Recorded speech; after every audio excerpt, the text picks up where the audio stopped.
So I went to school for psychology, and my background is undergrad and grad school in psychology, and what I've been looking at all these years is what happens to the human body, and more importantly, what happens to the human brain when we get ourselves into a fear state.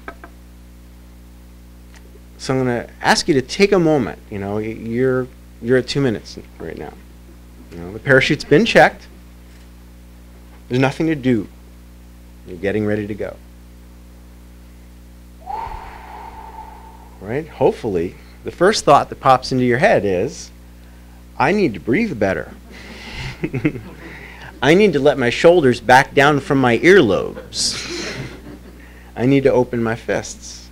I need to relax. And the skill of relaxing in the context of danger, and I don't mean this only to be physical danger, because of course most of the dangers that we take on, most of the ones that shape our world, are not physical dangers, right? Most of them have more to do with the heart, choosing compassion over fear. That's the real scary stuff. You know, why do we live in the world that we do right now? It's improving. Clearly, it's growing. The human heart is expanding. But it's not there yet.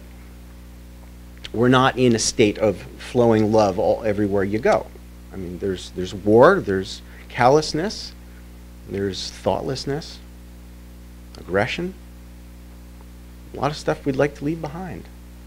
And it seems to me that if we look a little bit deeper into this emotional experience that is part of who we are, you know, we're going to have a better idea of how to handle it. So the first thing that I started looking at is when the human physiology gets geared up, gets prepared. That's really what's happening if you think about it. When we feel fear, there is energy building up inside the body. And let's face it, if you picture yourself in any number of possible circumstances where you'd feel fear, there's really just juice, energy.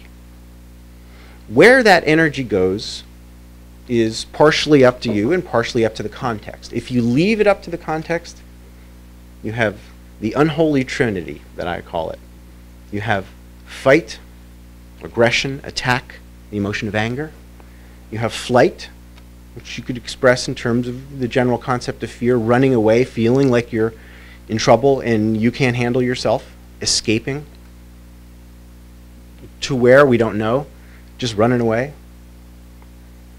Bars are full of people that are trying to escape. Is that the healthy answer? Not necessarily.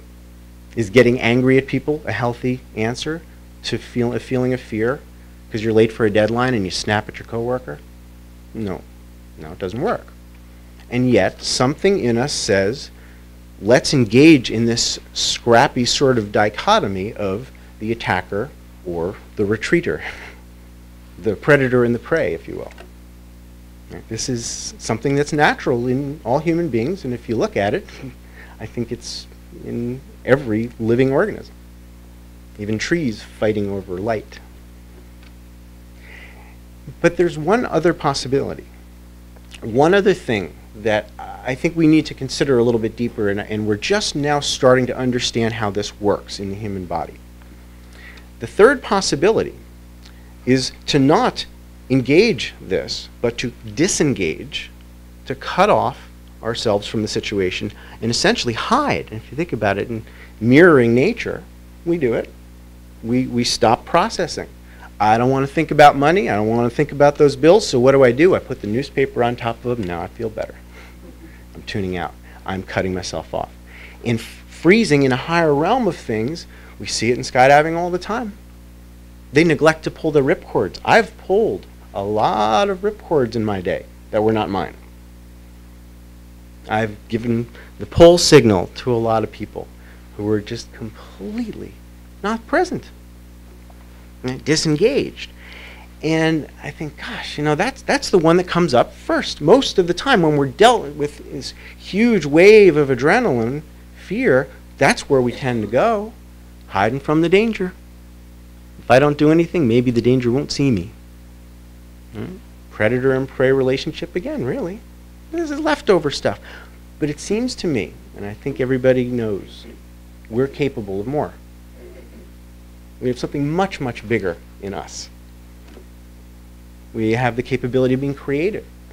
of compassionate action, of thoughts beyond just the selfish. Let's face it, fear is very selfish, self-protective, fighting for life. And I think if we're going to graduate as a species from where we were to where we're going, we have to take fear head on.